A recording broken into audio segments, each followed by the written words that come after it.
Tiny tick, big worry.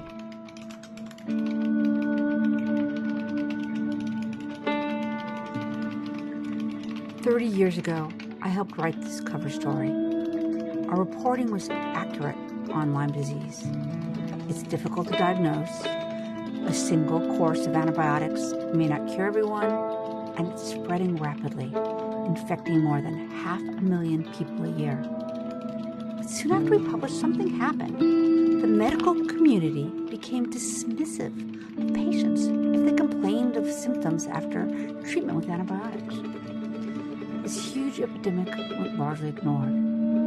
I then began to investigate why this occurred and learned about Vicki Logan, a patient of Dr. Kenneth Liegner.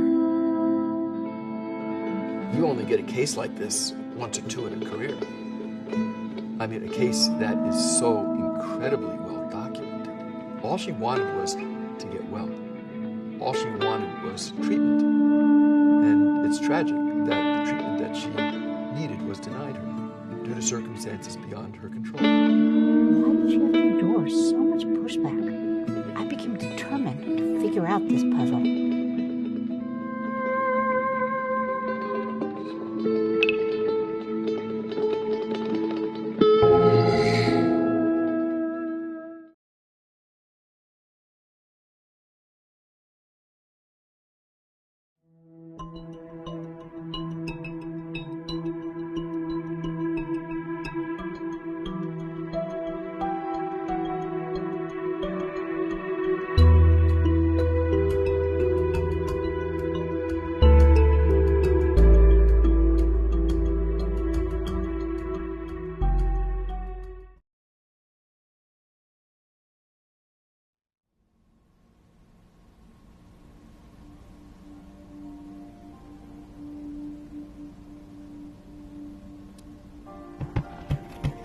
These are my many medical records going back to 1987. I battled a variety of medical issues with fevers, headaches, and I felt like I just couldn't think. I started having seizures, and my legs started dragging. I saw so many different doctors. No one had a diagnosis. My friends, who were getting more and more worried, told me I should go see Dr. Liegner. He took my case seriously.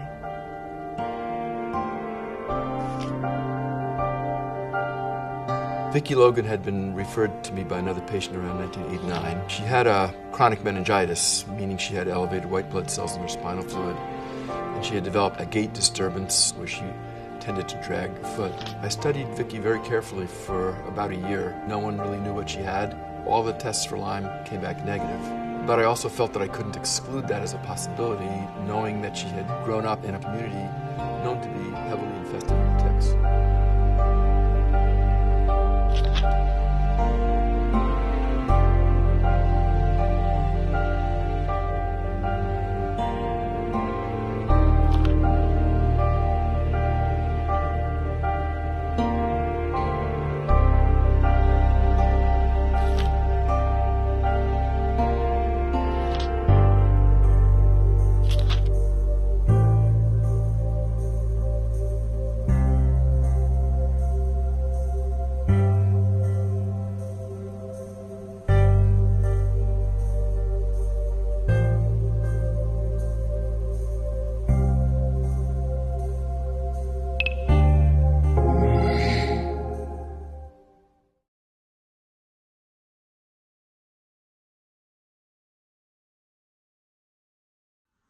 Lyme disease?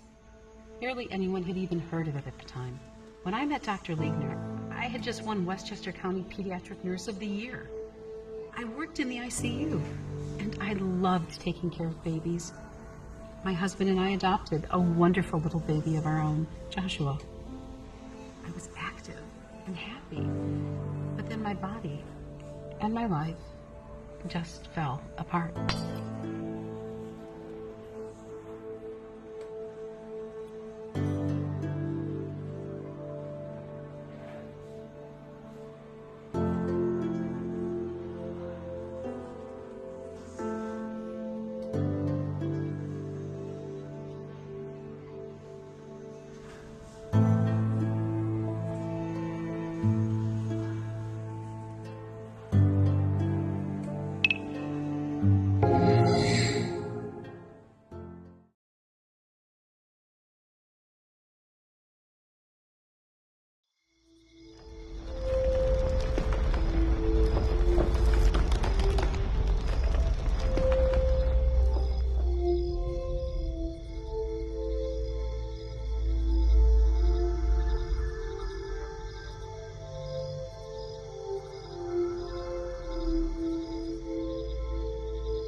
disease was first identified in Lyme, Connecticut in 1975 by Yale rheumatologist Dr. Alan Steer, after he did a deeper analysis of an unusual cluster of what they thought were arthritis cases. Lyme disease has since spread rapidly throughout the Northeast and Upper Midwest and now has been found in almost every state. Lyme is what they call a zoonotic disease. That's just a fancy name for a disease in nature that's transmissible to man from animals. In this case, deer, mice, medium-sized animals carry Lyme and transmit the disease through a bite from a tiny tick. Look at the back of your hand. Do you see it? You might not see it right away because it's the size of a poppy seed until it becomes engorged by drinking blood. Their teeth pierce your skin and embed like dozens of little hooks. You can't feel it because when they bite you, they emit a numbing fluid just like mosquitoes do. And if the tick is carrying Lyme disease, the spirochete bacteria enters your bloodstream and starts to replicate. If you're lucky with Lyme disease, you get the bullseye rash. But a lot of folks don't get the rash. They get other symptoms, typically a swollen knee or other joint pains. They might get a fever, feel achy all over, or half of their face droops like Bell's palsy.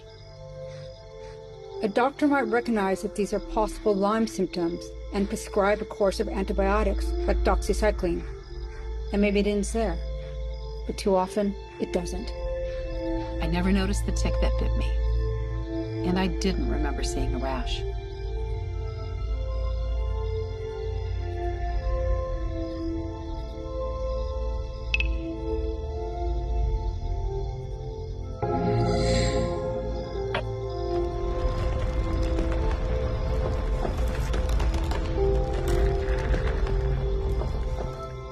I've had patients reporting that they can hear the faucet dripping in the kitchen 3 rooms away during the night, and it drives them nuts to hear that sound. And also, some people are very, very light sensitive. So much so that some of my patients have had to resort to completely masking their windows and completely blacking out the room because they had such severe light sensitivity. Sometimes patients report very bizarre symptoms that are even hard for me to understand. I've had patients tell me that they had a sensation that there were birds fluttering inside their head, or there were goldfish swimming across the soft tissues of their face. And these are very bizarre, crazy-sounding symptoms. But for these patients, they were manifestations of the symptoms that they were experiencing. It's not uncommon for the patients to be told that they should consult a psychiatrist or that their symptoms are strictly psychiatric, and many physicians don't have a very good grasp on the illness. Some patients who have become confused and forgetful have been misdiagnosed as having Alzheimer's disease. In fact, that's what we published back in 1989. But for some reason, those symptoms were often dismissed by the medical community until recent work of experts like Dr. Mark Solosky, a professor at Johns Hopkins University. He and his team have been scanning brains of confirmed Lyme patients to try to figure out why they still have cognitive issues even after taking the prescribed course of antibiotics. We noted that many of the symptomology, like difficulty to recall words, brain fog, sleep issues, things like that, all of them were controlled by different regions of the brain. So we imaged our folks and we compared their images to a bank of images that our colleagues at Johns Hopkins had generated from a number of different brain disorder studies. Our Lyme disease patients were kind of their own distinct group. Their brains were actually lighting up into unique regions. These are very real symptoms that these people are talking about, and they correlate with very real molecular images. So they're not making it up. I was definitely not making it up. I did crazy things. I gave my son a birthday card for a 16-year-old when he was only 12. I came home one day and my husband asked me, "Where's Josh?" I had left him at the Kmart. After studying Vicky very carefully for a year and not being able to come up with a diagnosis, I felt I would give her the benefit of the doubt and decided to treat her with 3 weeks of intravenous cefotaxime, which is one of the most potent intravenous antibiotics recommended for Lyme disease, and her clinical status didn't change, it didn't improve at all. And at that point, I backed off and just observed her without any further treatment.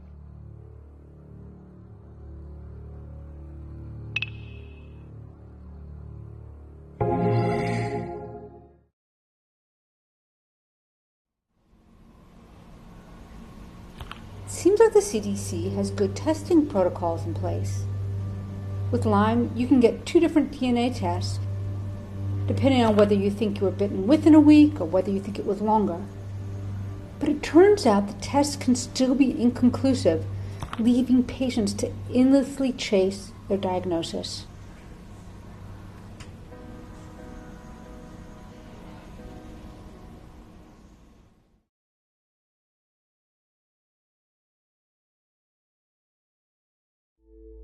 The CDC has always maintained that the diagnosis of Lyme really is a clinical diagnosis, supported with laboratory data.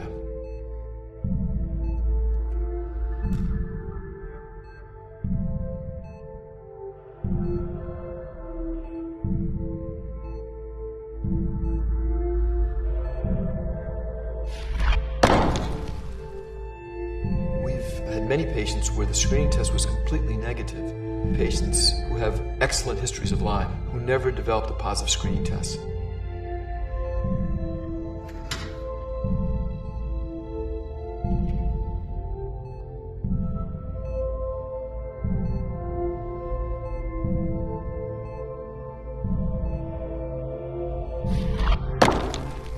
Another inconclusive diagnosis.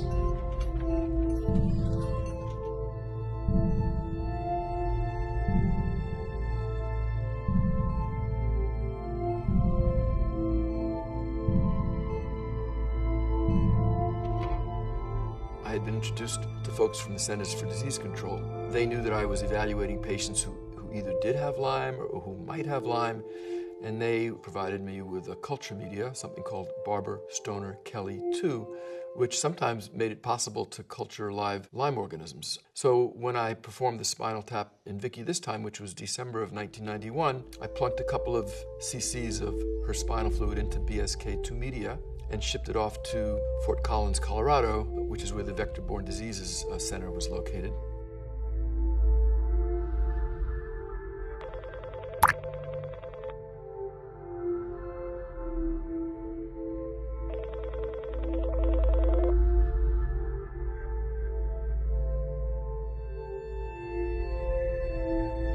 Later, I got a very excited telephone call from David Dennis at CDC Fort Collins letting me know that spirochetes were growing out of her spinal fluid. He found this incredible, and so did I, that they had isolated spirochetes from her spinal fluid when he knew very well that she had already been treated in a way that was supposed to be fully curative for Lyme disease. This was the first time that I actually knew that she had Lyme disease. Look at the Petri dishes. I was the first American to test positive for Lyme after taking antibiotics that were supposed to cure me. I'm proof positive the tests they use are not reliable and that treatment can fail.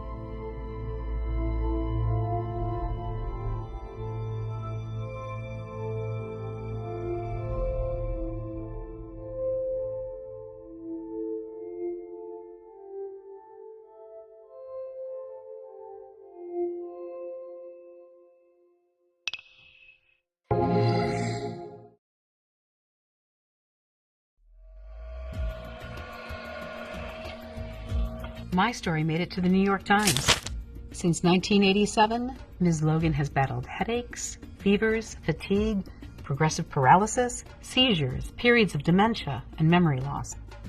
From her bed at Northern Westchester Center, Vicki Logan begs to differ with academic scientists who claim that there is no such thing as chronic Lyme infection and that Lyme is cured with at most 4 weeks of antibiotics.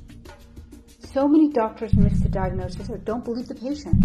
One Connecticut woman was given anti-anxiety medication. She complained of a shortness of breath. She died the next day.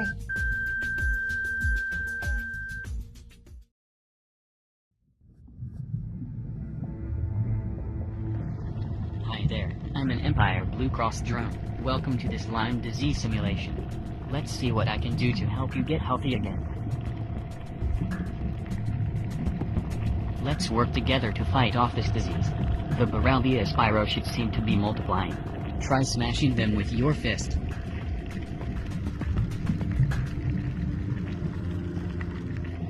Your insurance coverage is kicking in. Let's try the oral antibiotic doxycycline. There are more spirochetes than expected. Your doctor has recommended intensive intravenous antibiotic therapy, which costs $100,000. Thankfully, we've got you covered.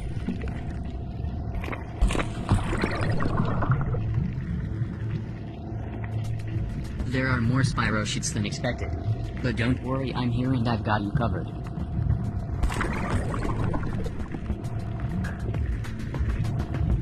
I'm just getting an update. It looks like our insurance company is switching to a for-profit model. Please stand by.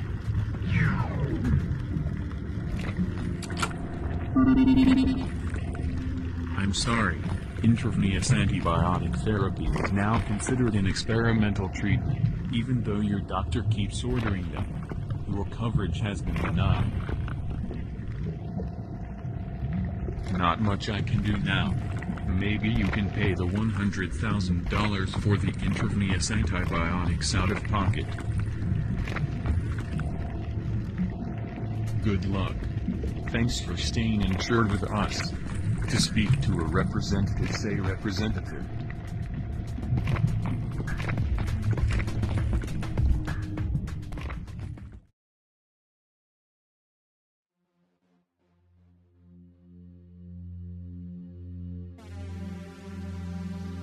This is exactly what happened to Vicki Logan. Deposition transcripts of a senior employee at Vicki's insurance company, Empire Blue Cross, revealed that when they transitioned from nonprofit to for-profit, they began to push doctors not to prescribe expensive Lyme treatments anymore. This also seemed to affect the way doctors started thinking about Lyme patients, because it wasn't long after that we started hearing about Lyme loonies. Respected medical working groups on Lyme now actually recommend patients, quote-unquote, see a psychiatrist if they complain about symptoms after they've had a course of antibiotics.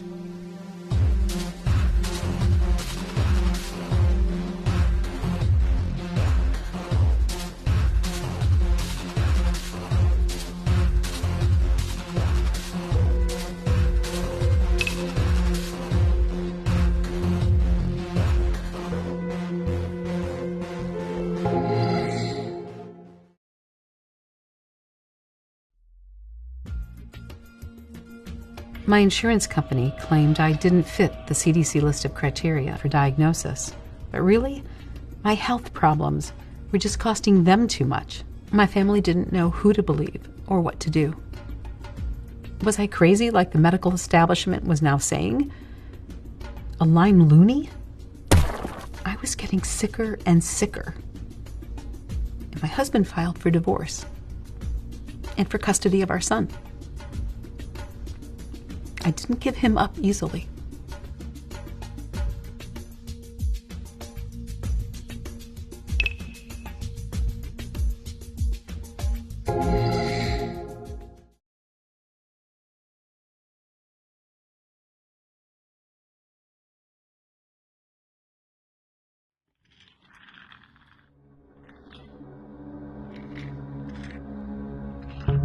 I was contacted by the family, extremely concerned about her condition. I admitted her to Northern Westchester Hospital Center, and indeed, she was greatly deteriorated. She was unable to hold a cup, roll over in bed. When she was admitted, we imaged her chest and discovered that she had developed a major accumulation of fluid around her heart, which she had never had before. The collection of fluid around her heart was so severe that it was jeopardizing her life because the accumulation of that fluid can interfere with the pumping of the heart. And at that point, I said, to heck with it, I'm just going to start treating her. So I started treating her with intravenous cefotaxime, but this time it was daily in the hospital for 109 continuous days.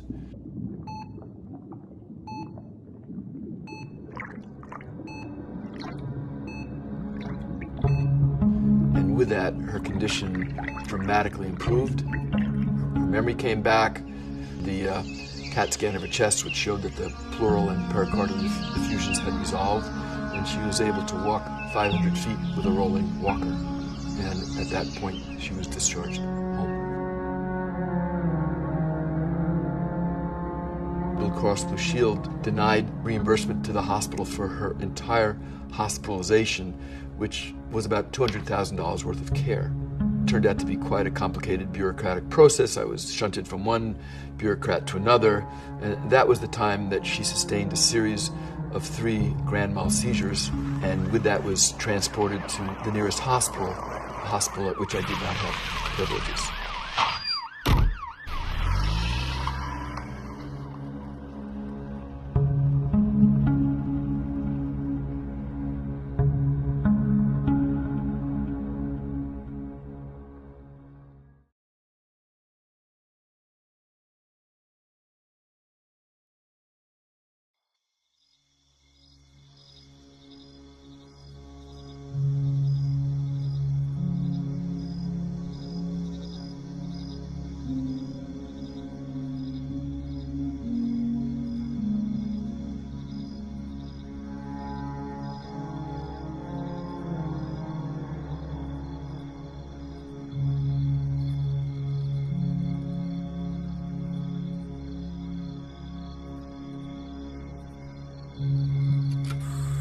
I have a young woman with a treatable condition who has current evidence of active spirochetal infection, and I can't treat you.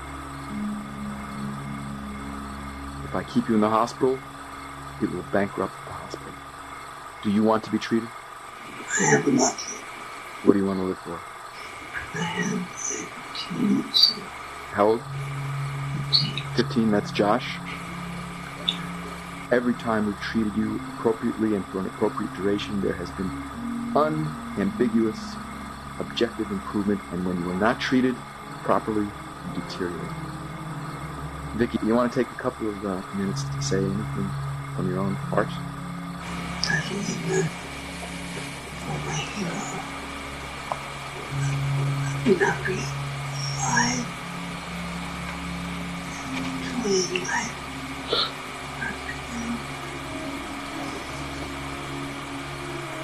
I hope that my people, I hope that what happened to me benefits others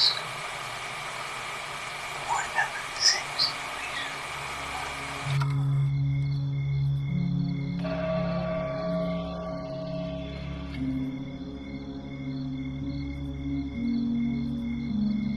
At the hospital, she had developed a low blood pressure. The people caring for her at the hospital persuaded the next of kin that her condition was hopeless and persuaded them to agree to a do not resuscitate order.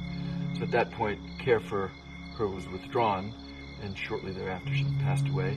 And I know from conversations with someone who knew her that she was mentally intact and was, as they say, compos mentis. It's tragic that she was not able to receive the treatment that she required. You might look at it actually as though it were a medical execution. She was a problematic patient. They didn't know what to do with her.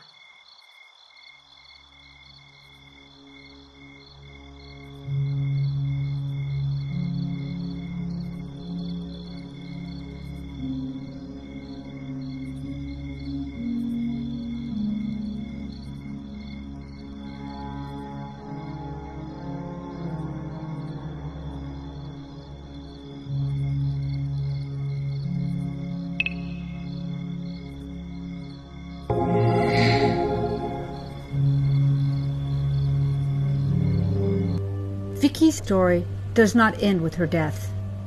I was able to get in touch with my colleague at Columbia to arrange the transport of her body for in-depth study. Her autopsy demonstrated she continued to have active, ongoing infection in multiple tissues.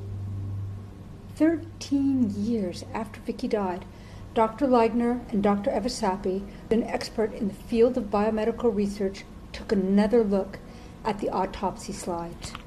What they found may be crucial to understanding why a normal course of antibiotics doesn't work for so many patients.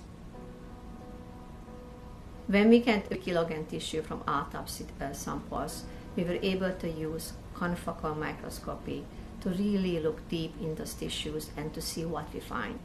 We use immunohistochemical techniques to find the different form of Borrelia in the tissues.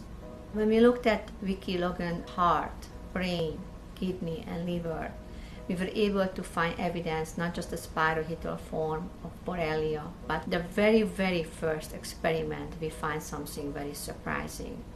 We found a structure which is stained for Borrelia, but the structure was very, very big, bigger than we ever seen.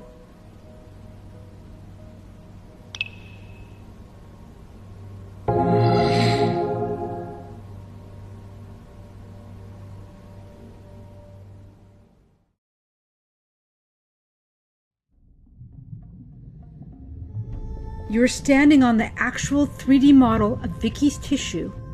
Dr. Sappi and her graduate students found that the Borrelia spirochete form of Lyme disease had morphed into something called a biofilm, which is like a slimy bacterial fortress that can't easily be penetrated. Borrelia biofilm is very, very resistant structure. Bacteria figured out if they have these protective layers, they can survive in the body for a long time, even if we try a therapeutic approach. Vicky ultimately died of heart failure, and what we know about the biofilm form of any bacteria, it is extremely difficult to eliminate with antibiotics. Some say as much as 1,000-fold resistance. This may be one of the important reasons why people suffering from Lyme disease don't get better after short courses of antibiotics.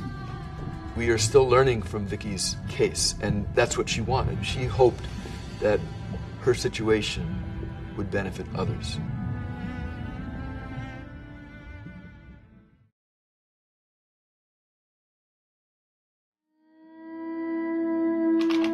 And as we wrote 30 years ago in our Newsweek magazine article, Lyme experts agree that the best available weapon against the disease is public education. Look for the freckle that moves, advises one health official. Most victims never see or feel that freckle and don't know they've been bitten.